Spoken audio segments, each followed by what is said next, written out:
हा जो मसाला आहे ना तो यावर थोडासा असं टाकायचा आहे की वाफेल त्यावेळेस मग होईल थोडंफार। हॅलो एव्हरीवन, आज मी तुमच्या सर्वांसाठी एक मस्त रेसिपी घेऊन आलेली आहे। तिचं नाव आहे अंड्याचा ठेचा। तर नेहमी आपण ऑमलेट खातो किंवा भुर्जी वगैरे बनवतो, तर तसं नेहमी खातो, तर आज आपण असं वेगळ्या पद्धतीने बनवून बघू। त्यातमध्ये टोमॅटोचा फ्लेवर, मिरच्यांचा, लसणचा एकदम छान। तुम्ही अंड्यामध्ये कधीच लसण टाकलं नसेल तर माझ्या पद्धतीने एकदा आपण बघू। तर चला आपण रेसिपीकडे वळू। त्यासाठी मी टोमॅटो घेतले आहे, 3 मोठे टोमॅटो घेतलेले आहे, 2 कांदे घेतलेले आहे, हिरव्या मिरच्या तुमच्या आवडीनुसार तुम्ही हिरव्या मिरच्या घेऊ शकता। तुम्हाला जर तिखट आवडत असेल तर तिखट करू शकता आणि त्यासोबत लसण। तर तुम्ही म्हणाल की अंड्यामध्ये लसण टाकते कसं लागेल, तर नाही, अंड्यामध्ये लसण टाकल्यावर खूप छान लागतो। तर चला आपण रेसिपीकडे आता स्टार्ट करूया। आता आपल्याला हे काय करायचं आहे, सर्व दळून घ्यायचे आहेत। तर हे सगळं मस्त दळून घेणार आहे।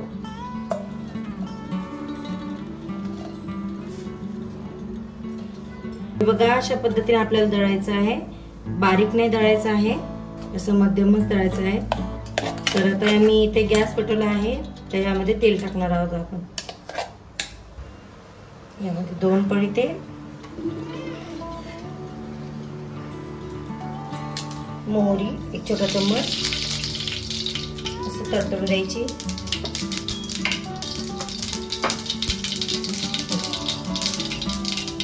आता कढीपत्ता, आता आपण हे जे दळलं होतं ते टाकून घेऊ।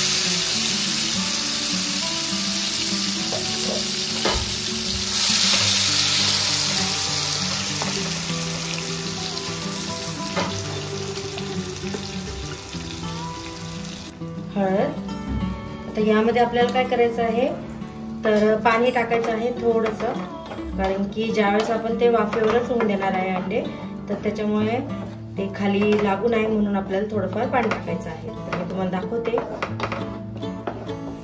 बघा घोटभर पाणी टाकायचं आहे आपल्याला, जास्त पाणी टाकायचं नाहीये। आणि चवीपुरतं मीठ यामध्ये टाकायचं आहे। हे बघा अशा पद्धतीने आपल्याला थोडं ओलसरच पाहिजे हा मसाला। आता आपण एक एक करून अंडे यामध्ये टाकू। तर गॅसची फ्लेम कमीच ठेवायची आहे आणि असे एक एक करून आपल्याला याच्यात अंडे फोडून टाकायचे आहे। या पद्धतीने दुसराही फोडू।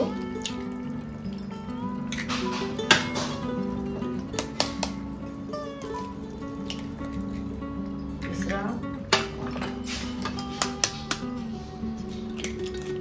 हे बघा अशा पद्धतीने। आता हा जो मसाला आहे ना तो यावर थोडासा असं टाकायचा आहे की वाफेल त्यावेळेस मग होईल थोडंफार, त्यामुळे असं टाकून द्यायचं आहे। आणि गॅसची फ्लेम कमीच ठेवायची आहे। आता यावर आपण झाकण ठेवू आणि 15 ते 20 मिनिट असे वाफेवर आपण होऊ देऊ। यावर झाकण ठेवत आहे मी, हे आता 15 ते 20 मिनिट आपण वाफेवर होऊ देऊ।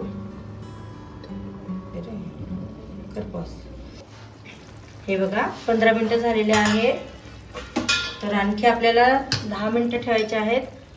तर का म्हणून हे बघा अशा पद्धतीने जोपर्यंत एकदम थिक होत नाही तोपर्यंत आपल्याला होऊ द्यायचं आहे। तर अजून आपल्याला 10 मिनिटं हे वाफू द्यायचे आहे।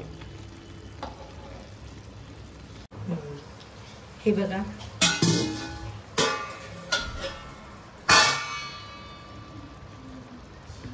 हे बघा आपला अंड्याचा ठेचा एकदम रेडी झाला आहे। किती छान आहे बघा, अशा पद्धतीने तेल सुटलं पाहिजे।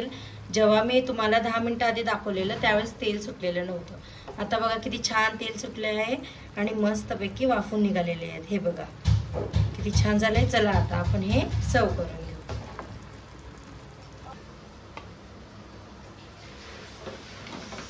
एक बघा मस्त वास येतो आहे। आपण नेहमी ऑमलेट खातो आणि नेहमी भुर्जी खातो, तर अशा पद्धतीने तुम्ही नक्की बनवून बघा, खूप टेस्टी लागतं। म्हणजे ज्यावेळेस आणि तिखट करायचं मस्त आणि त्यासोबत वरण भात बनवायचा, म्हणजे कसं खूप छान लागतं। तर तुम्हाला जर आजची माझी ही रेसिपी आवडली असेल तर नक्की लाईक करा, शेअर करा आणि सबस्क्राईब करा। तर अशा नवीन नवीन छान छान रेसिपी सोबत आपण नेहमी भेटतच राहू। तोपर्यंत बाय बाय।